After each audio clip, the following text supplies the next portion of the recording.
그런 것도 하는 거 아니지? 막 추억 돋는 그런 것들 있잖아. 선생님이 예전에 막 싸이월드처럼 우리 막 아이러브 스쿨 이런 것도 있어서 이름 들어봤어?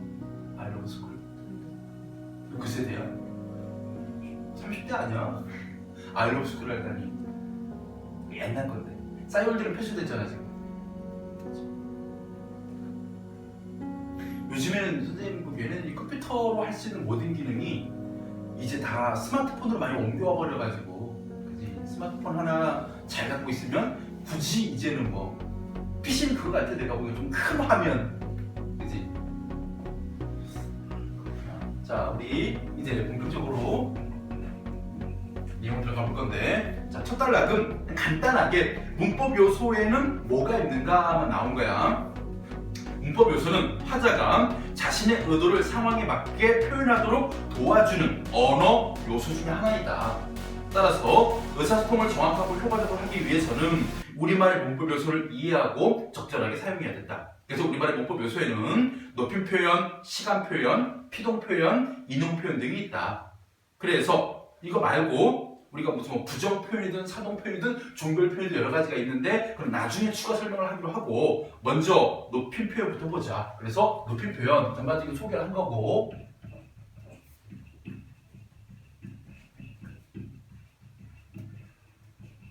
뭐 관련 지어서 자, 나달락을 보자. 화자가 어떤 대상이나 상대의 높고 낮은 정도를 구별하여, 이거 조심해야 돼. 높임법이라고 해서 무조건 높이는 것만이 아니야. 낮추는 것도 높임법에 들어간다는 거 기억해야 돼. 높고 낮음 정도를 구별하여 표현할 방법을 뭐라고 한다? 높임법이라고 한다. 그래서 높임법의 개념이 나오고,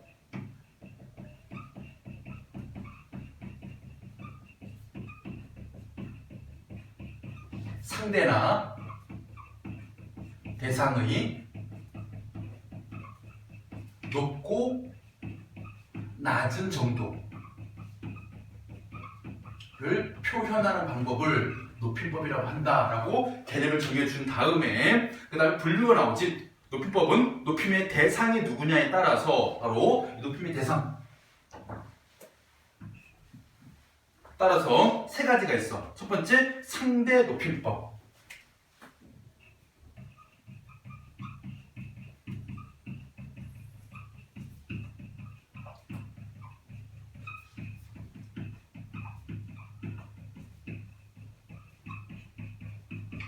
자, 상대 높임법은 말을 듣고 있는 내가 화자라면 상대방이야. 그럼 누구를 높인 거냐? 바로 청자야. 높임의 대상, 청자.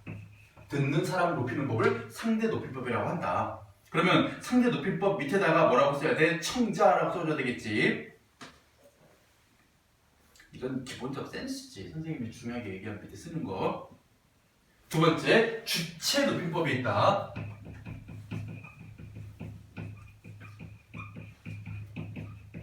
이것은 말 그대로 문장의 주체. 문장의 주체는 당연히 주어에 해당되는,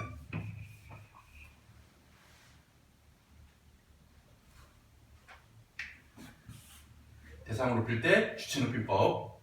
세 번째, 객체 높임법이 있다.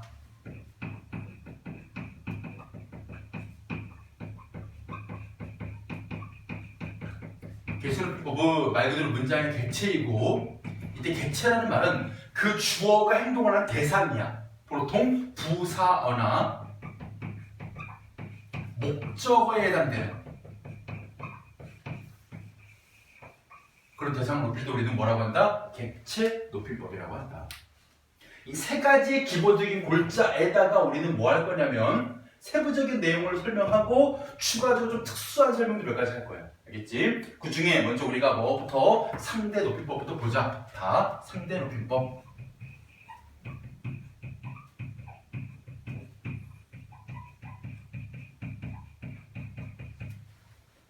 상대 높임법은 화자가 누구를? 바로 청자를, 대상이 청자야. 청자를 높이거나 낮추어, 높고 낮은 정도니까 높이거나 낮추어 표현하는 방법으로 종결 표현을 통해 실현된다. 자, 상대 높임법 실현 방법.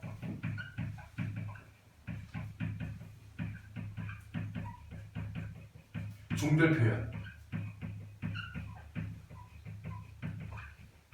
그러면 우리가 종결 표현을 먼저 알아야 돼. 근데 종결 표현 아까 선생님이 잠깐 얘기했어. 종결 어미를 통해 실현되는 걸 종결 표현이라고 해. 그래서 종결 표현에는 5가지 평서, 의문, 명령, 청유, 감탄 5가지가 있거든.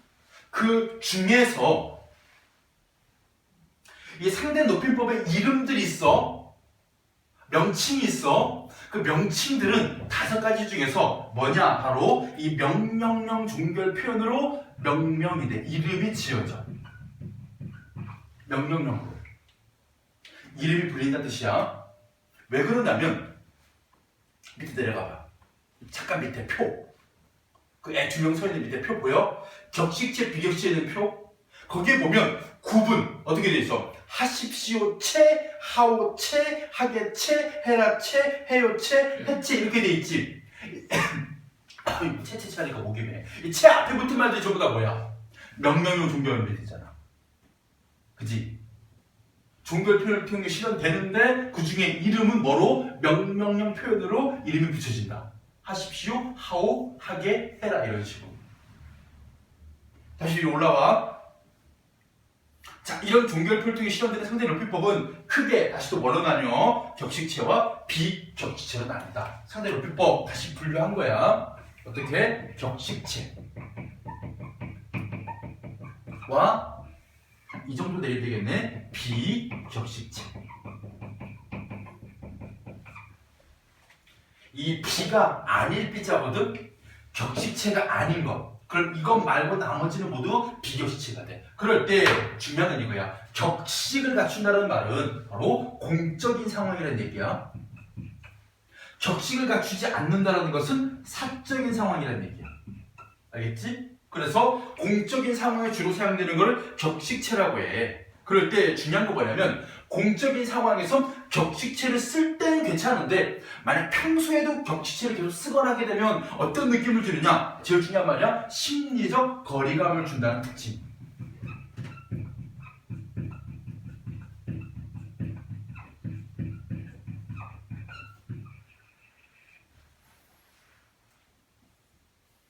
예를 들어가지고 회사에서 동료한테 장난을 쳤어. 왜 그래요? 비유치 썼어? 그러면 그냥 해봤어. 이러는데 갑자기 얘가 막 장난쳤더니 왜 그러십니까? 정신이 있었어. 정색을 하면서. 그럼 어떻게 돼? 어이씨 당황스럽고 얘가 나랑 사이가 안 좋구나. 그치? 좀 멀어지는 느낌. 이런 느낌을 준다는 것. 왜냐면 이거 보통 이런 경우가 있어 얘들아. 나중에 우리가 모의고사를 보고 내신을 보고 선생님들이 문제를 내는 그 출제의 기술이 있거든? 함부로 얘기하시면 안 될 건데 출제의 기술 중에 하나가 뭐냐면 대립되는 두 짝이 나오고 각각의 설명이 있으면 그것을 크로스 시키는 선택지를 내면 좋은 문제가 돼. 쉽게 말하면 격식체는 심리적 거리감을 주고 비격식체 같은 경우에는 친근감을 준다거든. 사적인 상황에서 그럼 문제를 어떻게 내는 거? 격식체가 친근감을 주고 비격식체가 거리감을 준다 이렇게 말하는 형태의 문제를 만들 수 있단 말이야. 요거는 이 스타일의 문제는 수능까지 유용해. 수능 문제들도 이런 식으로 많이 내. 두 대상을 설명해. 차이 나는 두 대상을. 예를 들어서 하나는 객관적 방법, 주관적 방법이 있어. 객관적 방법에는 타자를 통한 검증이고 주관적 방법은 자신의 관점이야. 근데 이렇게 설명하는 거야. 주관적 방법을 타자를 통한 검증을 한다. 이렇게 크로스 시켜가지고 말을 만드는 방법. 이게 제1 기술 중 하나야. 출제 기술 중에서. 여러 가지가 있어. 문제를 만드는 방법. 또 하나 이런 것도 있어요. 얘들아. 문제를 만들 때 가장 그냥 두루 쓰이는 기법인데 긍정형 문제보다 부정형 문제를 많이 만들면 애들은 조금 더 어려움을 느낀대. 적절한 것을 고르시오보다 적절하지 않은 것을 고르시오 문제가 많아 요즘에. 이유가 뭔지 알아? 공부할 때 우리는 그렇다라고 공부하지 그렇지 않다라고 공부하진 않잖아. 지구는 돈다라고 공부하지 지구는 멈추지 않는다라고 배우진 않잖아. 우리들 일반적인 학습 패턴, 사고 패턴과 반대되는 언어를 사용해서 약간 틀린 것만 고르래 맨날. 이상한 것만 고르래. 잘못된 것만 고르래. 우리는 그런 것만 배웠는데 이런 식의 어떤 우리의 뇌구조를 역행하는 문제도 많이 쓰는 기법 중 하나예요. 부정형 문제를. 알겠지? 이건 우리가 다 마스터할 거야 이제. 니들이 스스로 하다 보면 이제 체득이 돼.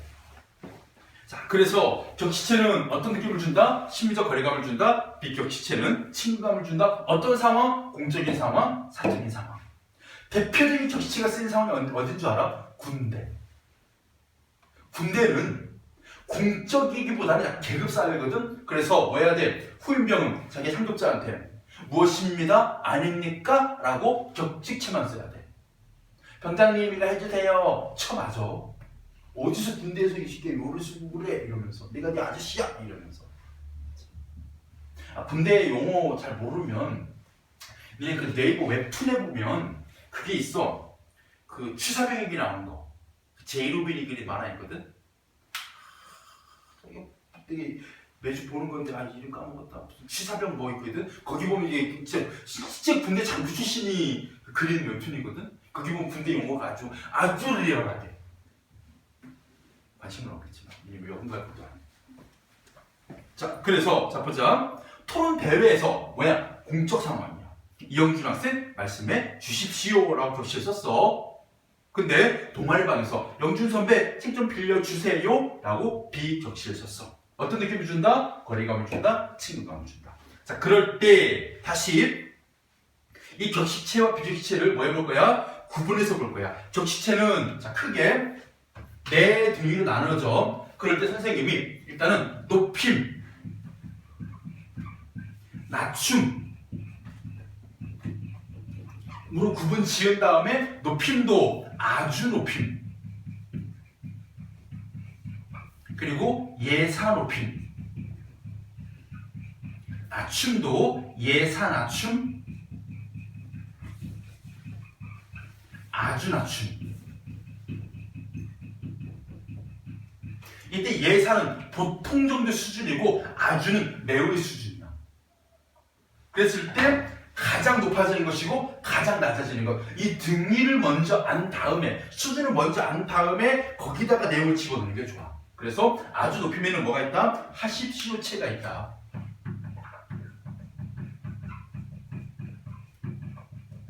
예사 높이면은 하오체가 있다. 예사 낮추면은 하계체가 있다. 아주 낮추면은 해라체가 있다.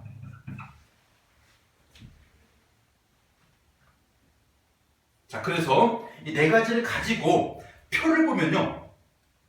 자, 보세요. 오른쪽에 평서, 의문, 명령, 청유, 감탄 이렇게 나와 있잖아요. 이 중에 조금 헷갈려서 시험에 잘 틀리는 게 있는데 뭐냐? 바로 하오체 청유법 보세요. 잡읍시다. 거기 동그라미 쳐두세요. 청유법 하오체에 잡읍시다. 이 잡읍시다가 비읍시다로 끝나버리는 바람에 애들이 이걸 하십시오체로 혼동하는 경우가 있어요. 비읍시기 때문에. 근데 이건 하오체야. 잡읍시다 같은 경우에는. 선생님 얘기하는 거 뭐냐면 이거 되게 비슷하다, 헷갈릴 수 있네 싶은 것도 얘기해 주는 거야. 거기는 잡읍시다, 먹읍시다. 얘들아, 자, 밥 먹읍시다 라는 얘기는 하오체라는 얘기야. 비읍시다로 끝났기 때문에 하십시오하고 비슷해 보이기 때문에 선생님 조심하라고 동그라미 쳐들어간 거. 얘는 뭐야? 하오체야. 그리고 또 하나가 뭐가 있냐면 의문법 하계체에 잡나 잡는가 동그라미 쳐보세요. 잡나 잡는가.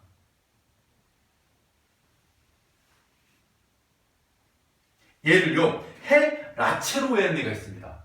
야, 그거 잡나? 야, 그거 잡는가? 이렇게 물어보는 걸요 아주 낮춤으로 오해하는 경우가 있거든요. 이건 아주 낮춤이 아닙니다. 이거는 예사 낮춤이에요. 조심하셔야 됩니다. 잡나 잡는가. 그리고 해라체의 명령법 잡으렴 동그라미 치세요. 해라체의 명령법 잡으렴. 친구가 문자를 보낼 때 좀 올그리게 문자 보내는 애가 하나 있어. 생일 축하하고 오늘 하루 좋은 시간 보내렴 이런 식으로 보내는 애가 있거든. 남자애가 43살 처먹고 43살 처먹고 그렇게 보내는 애가 있어. 되게 애가 우리에게 따뜻한 느낌으로 주는 그런 메시지인데 뭐 좋은 하루 보내렴 이렇게 하면 나 알고 봤더니 이게 헤라체야. 아주 낮춘 표현이야. 잡으렴 뭐 하렴 이거는 아주 낮춘 표현이야. 알겠지? 선생님 3개 얘기해줬어. 잡읍시다, 잡나 잡는가, 잡으렴. 얘네들은 뭐 할 수 있어? 헷갈릴 수 있어. 바로 위에 거나 바로 아래 거로. 알겠죠? 잡으렴은요 따뜻해 보인다고 해서 하 개체로 오해하는 애가 있거든요. 알겠죠? 잡으렴은 아주 낮춥니다. 이렇게 4가지의 등위가 있고 그 다음에 비격시체는 2가지가 있습니다. 어떻게 하느냐? 높이는데 그냥 두루 높임. 두루두루 높여요. 낮춤인데 두루두루 낮춤.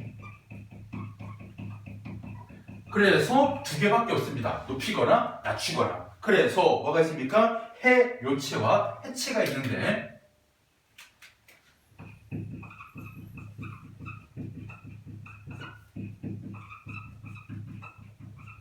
요가 붙으면 존댓말, 요가 안 붙으면 반말. 알겠죠? 그리고 아까 말했던 심리적 거리감이나 친근감 이거예요. 만약에 오빠가 밥 먹어 하는 것과 밥 먹어라 하는 것과 느낌이 어때? 밥 먹어 하게 되면 알았어 먹지. 근데 오빠가 밥 먹어라 하면 어떤 명령질이야. 기분 나빠지지. 이 차이예요. 알겠죠? 라가 붙고 안 붙고.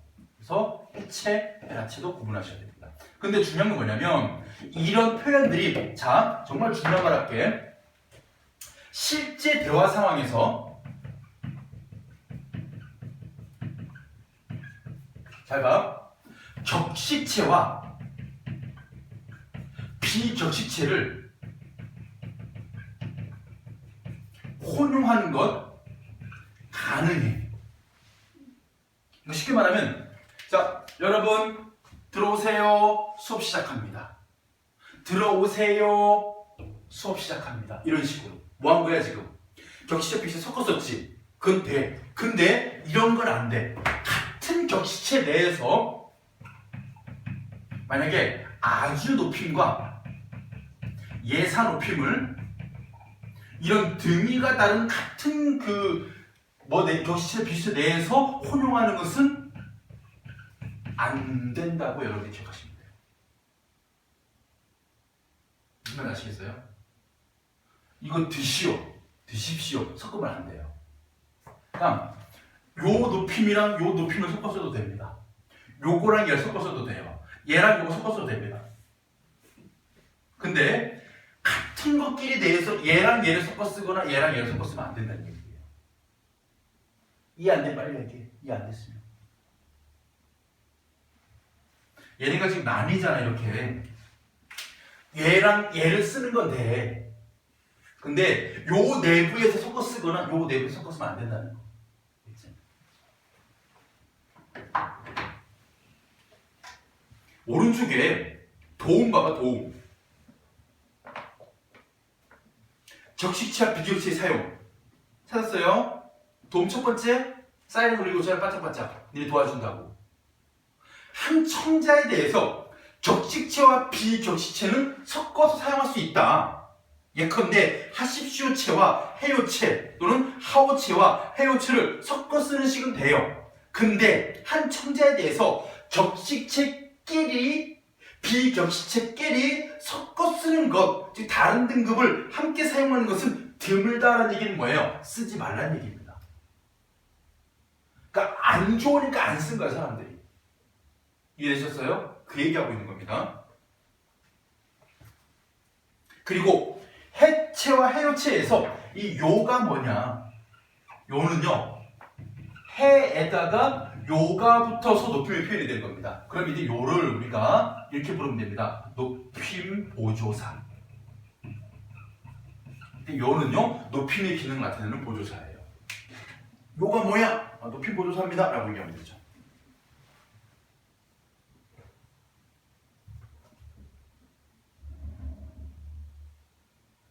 자, 핵심 정리 보겠습니다. 1번 문법 요소의 역할과 종류는 아까 설명했기 때문에 넘어가고 높임법의 개념과 종류, 화자가 어떤 대상의 상대의 높고 낮은 정도를 구별할 표현 방법이고, 청자를 높이는 상대 높임법, 서술의 주체 높이는 주체 높임법, 그리고 서술의 객체 높이는 객체 높임법이 있다. 그리고 상대 높임법 같은 경우에는 종결 표현을 통해 실현된다. 종류에는 격식체와 비격식체가 있다. 특히 격식체는 공적인 상황에서 심리적 거리감을 주고, 비격식체는 사적인 상황에서 친근감을 준다. 됐죠? 결국 우리가 조금 그래도 헷갈릴 수 있다 한 건 아까 이거 하나 처리했고요. 활용 가능한 거 안 되는 경우. 또 하나가 선생님이 세 군데 동그라미 치세요만 안 헷갈리면 상대를 또 문제에서 여러분 틀릴 문제는 없습니다. 아시겠죠? 자, 이것만은 꼭 우리말의 문법 요소에는 높임 표현, 시간 표현, 퀴동 표현, 이동 표현 등이 있다. 문법 요소고요. 2번 국어의 높임법은 청자가 누구냐에 따라서가 아니죠.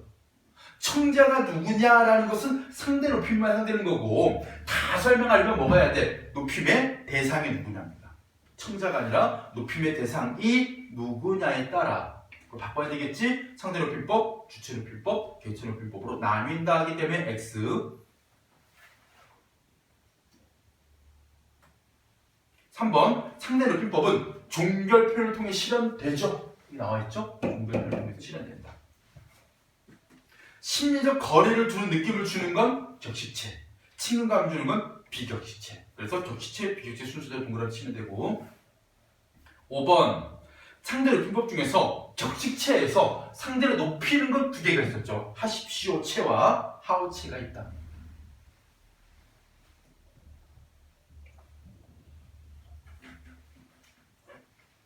자, 확인 문제 4문제 풀어보겠습니다.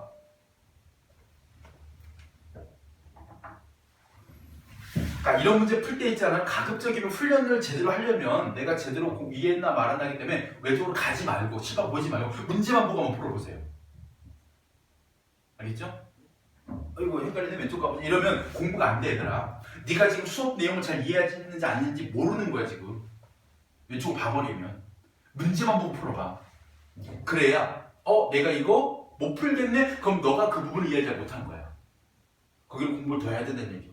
알겠지? 왼쪽 보지 말고 풀어.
네, 본다. 응?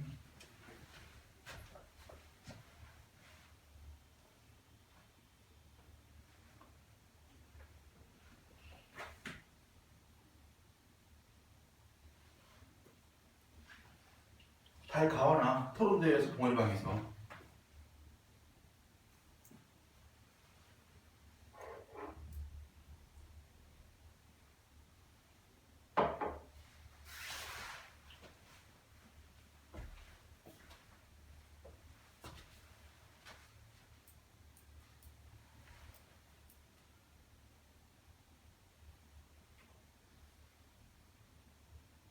아 진짜 안 된다 이지. 자 우지 조건이 뭔데? 가는 땡땡이게 이 고야? 이런 작은 실수 하나 하면 안 돼. 그렇지? 자, 1번 상대를 표현의 설명으로 적절하지 않은 거 격식체 비격식체 문장의 종결 표현을 통해 실현돼. 6개의 등급 맞잖아. 4개, 2개 하면 안 돼. 화자가 천재 높이가 낮추어 말하는 거잖아. 근데 한 대상에 대해서 적식체, 비적식체 섞어 쓸 수, 적식체, 비적식체 섞어 쓸 수 있다 그랬잖아. 그래서 아까 금방 설명한 거. 5번이지? 2번 보자. 동은아, 이 자리에 앉아. 이거는 해체입니다. 비격시체예요. 김대리 이 자리에 앉게 하게체입니다. 비격시체예요. 사장님 이 자리에 앉으십시오. 하십시오. 체 적시체입니다. 그러면 답 4번이 되죠. 기역 디귿이 격시체가 아니라 니은 디귿이 격시체이고 기역이 비격시체이죠. 답 4번. 3번입니다. 상대를 가장 높이고 있는 것. 과일 좀 들게. 이 들게는 여러분들 오해하면 안 됩니다. 이거 아니에요. 먹으라님이 들답니다. 알겠죠? 이거 하계체. 참 시원하구먼. 얘들아, 참 시원하구먼. 봄막 가고 싶었지. 하계체입니다. 하계체 간단법이에요. 자네 오늘 약속이 있는가? 하계체입니다. 오늘 좀 쉬렴. 아까 뭐라 그랬어? 해나체지. 그러면 4번에 먹읍시다가 하우체거든요. 이게 가장 높은 거예요. 4번 가는 공식적인 상황 또는 공적인 상황이기 때문이고 나는 사적인 상황이기 때문이다 라고 하시면 돼요. 그래서 뭐가 나온 겁니까? 이 격시체 비격시체 사용이 달라진 것이죠.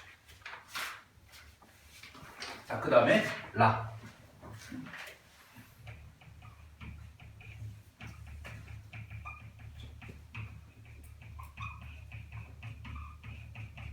주체높이법. 자, 주체높이법은 자, 일단은요, 이걸 먼저 봐야 됩니다. 서술의 주체높이는 방법으로 주체높이법은 자, 실현 방법입니다. 어떻게 실현되느냐? 어간에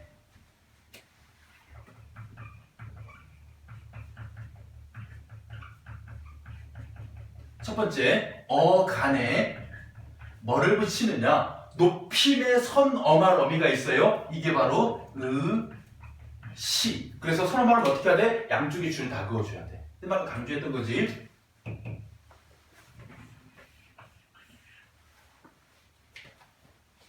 가부터 실현되는 것이 일반적이고 또 뭐가 있냐면 그 밖에 잡수시다, 주무시다와 같이 높임의 뜻을 가진 특수 어휘를 사용하거나 두 번째 방법입니다. 특수 어휘 사용.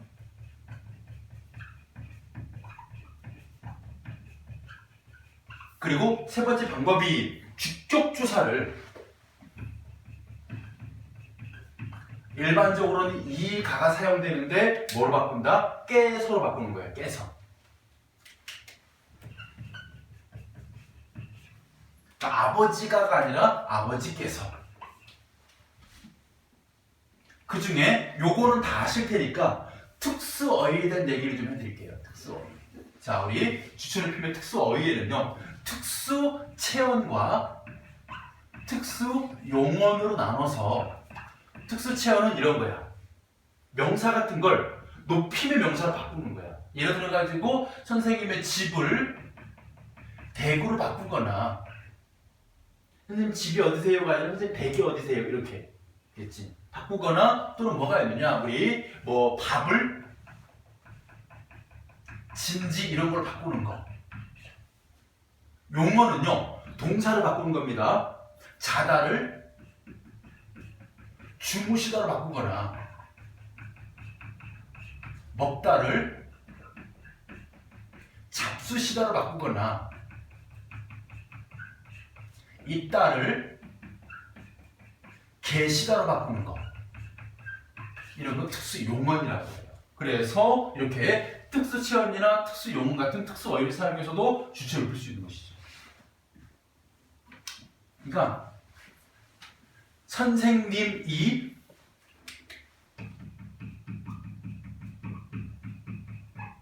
집에 있다 라는 문장을 주체 높임법을 적용해서 바꿔봐라 하게 되면 첫 번째 와야 될 거 선생님이 높임의 대상이기 때문에 주어잖아 얘들아.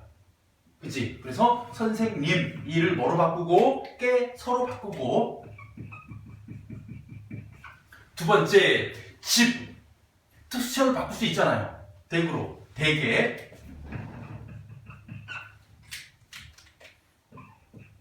그다음 뭐 하면 됩니까? 있다. 특수 용어 대시라고 하면 되죠. 대시다.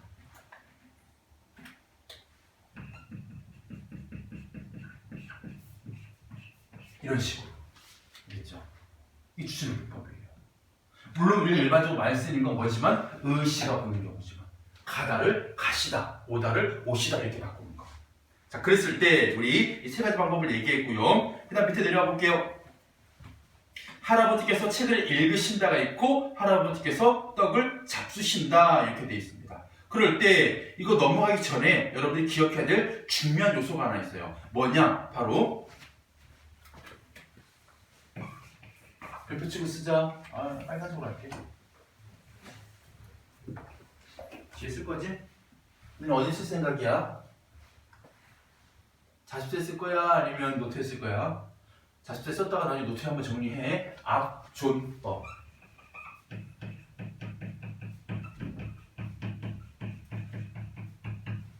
이름 가지고 추측해보자. 앞존법이 뭘까? 어떤 높임의 방법이겠지. 높임과 낮춤의 방법이겠지. 앞존이 뭘까? 앞하면 떠오르는 말. 한자어 중에. 앞.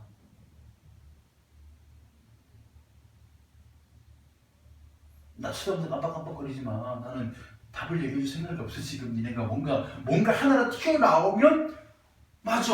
그건 뭔 소리야. 해야 되지 내가. 앞. 앞 하니까 아빠가 떠올라. 좋은 생각이에요. 되게 창의적이에요. 한번 해보세요. 뭐 하는 거?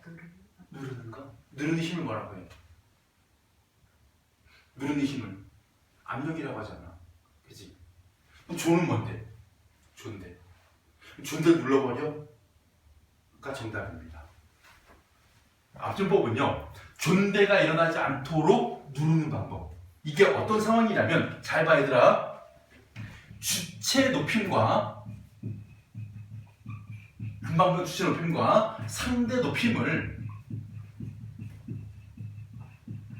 동시에 적용하는 방법으로 이런 경우가 있어. 바로 자, 화자가 나야, 주체가 아버지야, 상대가 할아버지야.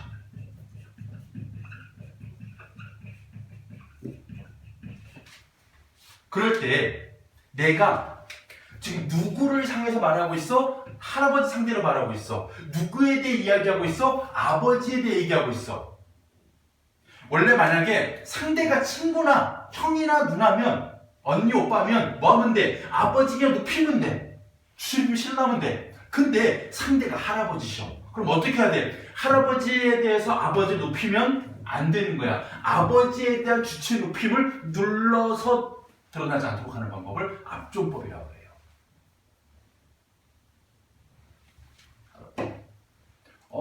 철수야, 아버지 어디 가셨니? 라고 물어보겠죠. 그러면 네, 아버지는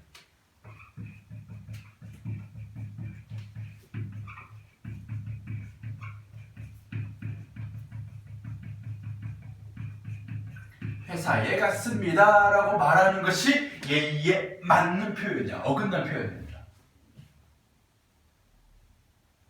만약에 상대가 할아버지가 아니면 어떻게 얘기할까? 아버지께서는 회사에 가셨습니다 라고 하겠지. 그걸 하지 않는 거. 오케이? 앞존법. 그리고 또 하나 중요한 거. 이거 어디에 쓸 거야? 자주 쓰다가 옮겨 적어.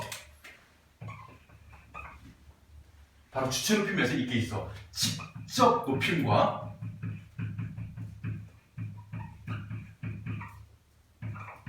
간접 높임. 주체 높일 때 대상이 말 그대로 그 주체, 그 사람이라면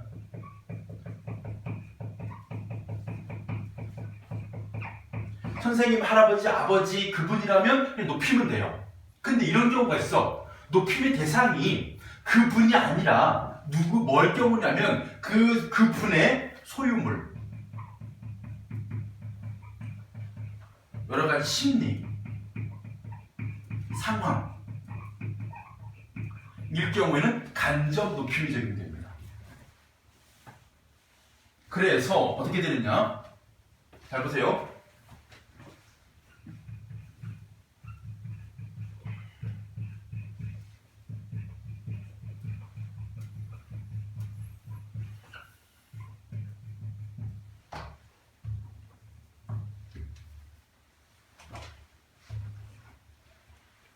이거 잘 쓰는 표현을 하자. 교장.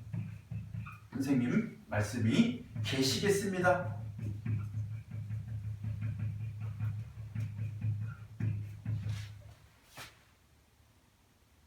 혹은 우리 선생님은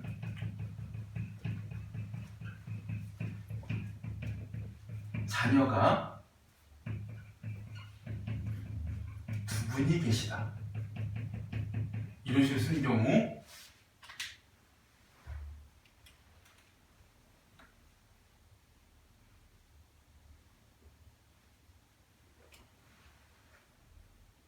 잘 봐. 이 문장에서 주체는 교장 선생님이 아니라 선생님의 말씀이야, 말씀. 이 문장에서는 선생님이 아니라 선생님의 자녀가 주어야, 주체야. 그럴 때 이것은 뭐야? 선생님의 소유물이거나 혹은 그러니까 주변적인 것들 얘기하는 거잖아. 대상이 아니라. 그럴 때는 어떤 방법이기 때문에 모두 간접 높임의 상황이기 때문에 간접 높임에서는 유의할 점, 특수 어휘를 통한 높임은 쓰일 수 없다야. 계시다로 바꾸면 안 된다는 얘기야.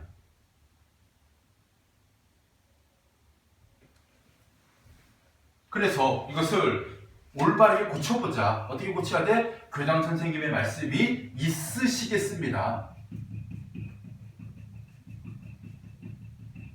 정도로 뭐 해야 돼? 의시 같은 선언 발음을 써야 돼. 선생님도 마찬가지 자녀가 두 분이 계시다가 아니라 자녀가 두 분이 있으시다. 라고 특수 어휘를 사용하지 않는 간접 높임을 실현해야 돼. 오케이? 뭐일 경우에 선생님이 아닌, 대상이 아닌 소유물이나 심리나 상황일 경우. 선생님 지금 혹시 시간 안 계세요? 라고 하면 안 됩니다. 시간이 없으세요? 라고 해야 돼요. 그렇죠? 시간이 있으세요? 없으세요? 이렇게 해야 돼요. 시간이 계세요? 안 계세요? 하면 안 되죠. 자, 여기까지 해가지고 뭐를? 주체 높이를 받고요. 그 다음에 개체 높이.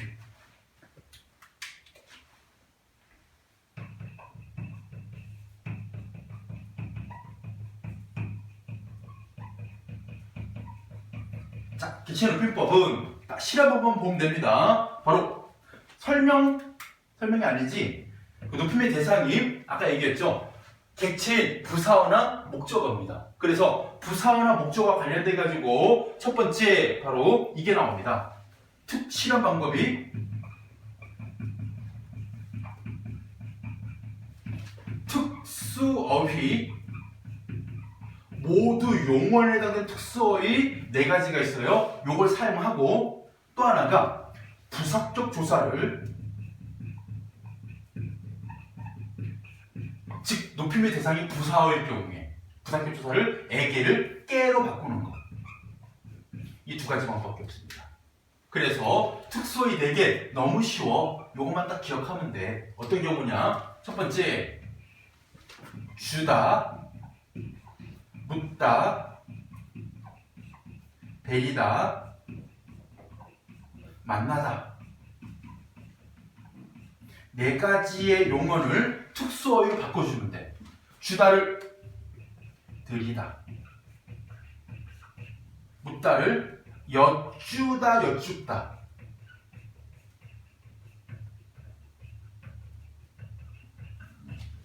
데리다를 모시다, 만나다를 뵈다 혹은 뵙다. 라는 특수어휘를 쓰면 뭐가 됩니까? 개체 높이 실현되는 거예요. 그때 앞에 있는 주다 묻다는요, 앞에 오는 대상이 부사어예요. 그래서 선생님께 드리다, 선생님께 여쭈다예요. 지금부터 목적어입니다. 선생님을 모시고 선생님을 뵙다. 이때는 뭐가 없어? 이게 없어. 근데 이 상황에서는 뭐합니까? 깨로 바뀌는 상황이죠. 얘기를 깨로 바꿔주는 거. 요것만 가도 실현하는 게 개체 높임이에요. 쉬워요. 거기 나와있죠? 모시다, 뵈다, 뵙다, 드리다, 여쭈다, 여쭈다와 같이 높임의 뜻을 가진 특수어휘를 통해 실현되며 부사의 경우에는 애게를 뭐로 바꿔주면 돼? 깨로 바꿔주면 돼. 그래서 진아가 할머니를 뵈러 갔다, 만나다를 뵈다로 바꾼 거, 할머니께 과일을 드렸다, 주다를 드리다로 바꾸는 거만 가지고 뭐 할 수 있습니까? 개체 높임이 실현되는 거예요. 그 다음에 밑에 도움. 밑에 도움 찾았어요? 직접 높임, 간접 높임. 별표 쳐두세요. 시험에 자주 나오는 부분입니다. 높임의 대상이 주체 그 자체일 때 직접 높이는 것을 직접 높임. 높임의 대상은 아닌데 높임 대상의 뭐 신체 일부나 소유물이나 가족 등 여러 가지를 간접적으로 높이는 것을 간접 높임이라고 하죠. 그럴 때 중요한 것 이겁니다. 간접 높임은 서술의 주체를 높이기 위해서 선어 말음이 의시를 결합하여 실현한다 보이세요? 이 말은 무슨 얘기냐? 특수어휘를 쓰지 말라는 얘기입니다. 있다를 높이기 위해서 있으시다를 바꿔야 되지 계시다를 바꾸면 안 된다는 얘기예요. 그래서 아버지는 책이 있으시다라고 해야 되지 책이 계시다라고 하면 안 됩니다. 교장 선생님 말씀이 있으시겠습니다라고 해야 되지 계시겠습니다라고 하면 안 돼요. 아시겠죠? 그래서 특수어휘를 안 쓴다라고 보는 게 가장 일반적이에요. 아시겠죠? 자, 이걸 가지고 오른쪽에 핵심 정리해보면 주체 높임, 서술의 주체 높이는 방법으로 첫 번째, 선어 발음이 의시가 사용된다, 특수어휘가 쓰인다, 직국조사, 깨서가 쓰인다. 개체 높임, 목적어나 부사에 해당하는 기체 높이는 방법으로 특수어휘 네 가지가 있죠. 모시다, 뵈다, 뵙다 묶어야 돼, 드리다, 여쭈다, 여쭈다 묶어서 네 가지의 특수어휘. 그리고 부사격조사, 애게가 깨로 바뀝니다. 자, 이것만은 꼭 주체 높임은 서술어의 어간에 선어 발음이 이거 정확히 써야 돼. 어떻게? 줄 긋고 괄호 열고 괄호 닫고 시 줄 긋고 정확히 써야 돼요. 줄을 닫아야 됩니다. 의시가부터 실현되는 것이 일반적이다. 주체 높임을 실현하기 위해 모시다, 드리다와 같은 특수어휘를 실현하기도 한다? 맞아요? 잘 보라고. 잘 보라고. 주체 높임 실현이잖아. 모시다, 드리다는 뭐의 특수어휘인데? 개체 높임의 특수어휘지. 이런 짓 잘한다니까. 선생님 아까 얘기했잖아. 크로스 시키는 거. 개체 높임의 특수어휘를 실현하기 위해서 주무시다, 잡수시다, 계시다를 사용한다? 이렇게 크로스 시켜버린다니까. 조심해서 봐야 돼. 3번 조사 깨서는 어디? 주체 높임에. 깨는 개체 높임에 구분이 안 돼. 그래서 깨서는 주체 높임을 실현하기 위한 조사예요. 개체 높임은 깨까지만 겠지. 개체 높임법 문장에 목적어나 부사 또는 부사어나 목적어가 지시하는 대상입니다. 현대국어의 개체 높임은 선어 발음입니까? 특수어휘를 통해 실현되는 것이 일반적이죠. 근데 옛날에 중세국어에는 개체 높임도 선어 발음으로 실현됐었어요. 상대 높임도 선어 발음으로 실현됐었습니다. 나중에 여러분들이 2학기 되면 그런 재밌고 반가운 내용을 경험하게 돼요. 중세국어.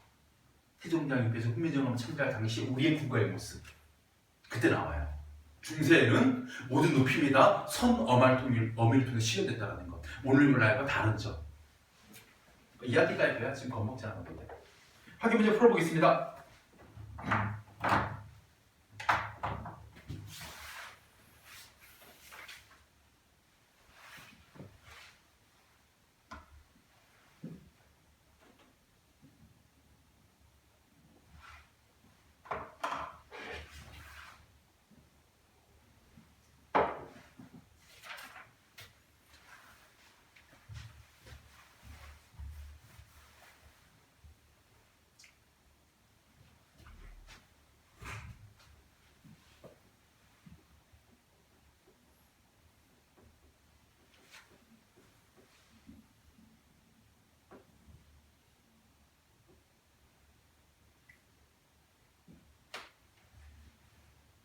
너는 잘하면 사상 최초로 4월에 입학하는 학생이 될 수도 있다는데. 참 입학하기 힘들다. 학교 가고 싶어도 못 가는 이 심정. 대학생들은 술이나 먹지, 그지? 쟤야 열심히 지나는 거야. 요즘 감기 듣고 오, 과제. 이제 막 공부 열심히 해. 대학은 그 온라인 강의로 막 하잖아, 그지? 사이버 강의로.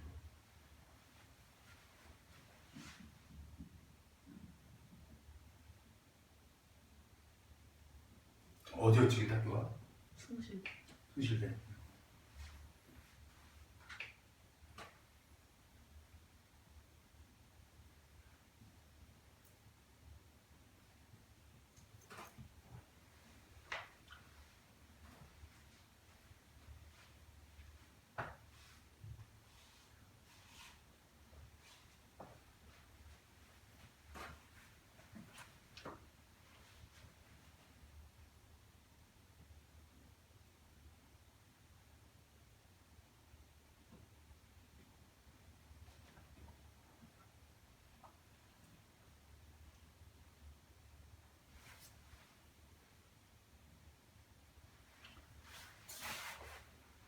자, 풀어보겠습니다. 1번.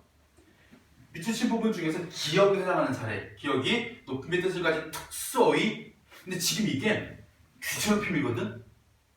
주체 높임의 특수어의 하게 되면 잡수신다, 주무신다, 계신다, 심지어는 죽다, 돌아가시다로 표현한 것도 높임이에요. 근데 모시고는 객체 높임의 특수어이지. 2번이 돼야 돼. 그러니까 특수 용언 중에, 그러니까 동사에 해당되는 말 중에 이 네 가지만 들이다, 여쭈다, 모시다, 배다를 딱 기억해놓고 나머지 특수어의 용어는 다 주체 높임에 쓰이는 걸로 보면 돼. 알겠지? 그리고 2번에 주체 높임법은 서술의 주체 높임 방법으로 서술의 어간에 하게 되면 뭐가 나옵니까? 선어말 어미, 의시가부터 실현되며 주격투사는 깨서를 사용하고 객체 높임법은 목적어나 부사어가 지시한 대상을 높이는 방법으로 조사, 깨. 그럼 답이 2번이 되죠. 3번입니다. 높임법에 맞게 표현한 문장으로 볼 수 없는 거. 자, 읽으세요. 1번. 편지를 읽으신다. 누가? 선생님께서. 맞죠? 2번. 어머니께서 집에 안 계신다. 맞죠? 3번. 할머니께서는 작년에 돌아가셨다. 특수어를 사용해서 마찬가지 잘 높였죠. 4번. 큰아버지께서 휴대전화가 없으시다도 맞습니다. 안 계시다 하면 안 되죠? 잘 썼습니다. 근데 5번 보시면 아버지께서는 새로 산 만년필이가 주어잖아. 근데 선생님 아버지 소유물이잖아. 근데 이걸 가지고 뭐라고 했어? 계시다로 특수를 써버렸지. 뭐로 바꿔야 돼? 있으시다로 바꿔야 되겠죠. 답 5번.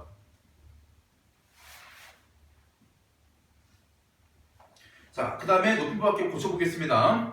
영주가 주어입니다. 큰 집에 삼촌이 목적어예요. 객체죠? 보러가 아니라 뵈러 갔답니다. 보다는 만나다의 또 다른 표현이기 때문에 뵈러 갔다. B. 영주가 선생님의 높임의 대상입니다. 부사어예요. 그러면 에게를 깨로 고치고 수학 문제를 물어가 아니라 여쭈어 보았다. 보통 뵙다. 근데 뵈어. 그러니까 뒤에 보통 자음이 오는 거잖아요. 뵙고 뵙지. 근데 뵈어. 모음이 올 경우에는 보통 뵈가 쓰고 자음이 올 경우는 뵙이 쓰이고 이런 식으로 구분하시면 돼요. 그렇죠? 여쭈다도 마찬가지입니다. 여쭈고, 여쭈다. 근데 여쭈어. 그러니까 이걸 우리가 그 뒤에 오는 말들이 어떤 것들이 올까 할 때 보통 어가 오게 되면 보통 여쭈어, 뵈어 이런 식으로 비읍이 없는 거 쓰이는 경우가 좀 있어요. 확실한 규칙은 없는데 일반적으로 그렇게 쓰인다가 왼쪽에 108쪽에 도움 제일 밑에 있는 거 뵈다, 뵙다, 여쭈다, 여쭈다가 어떤 상황이냐.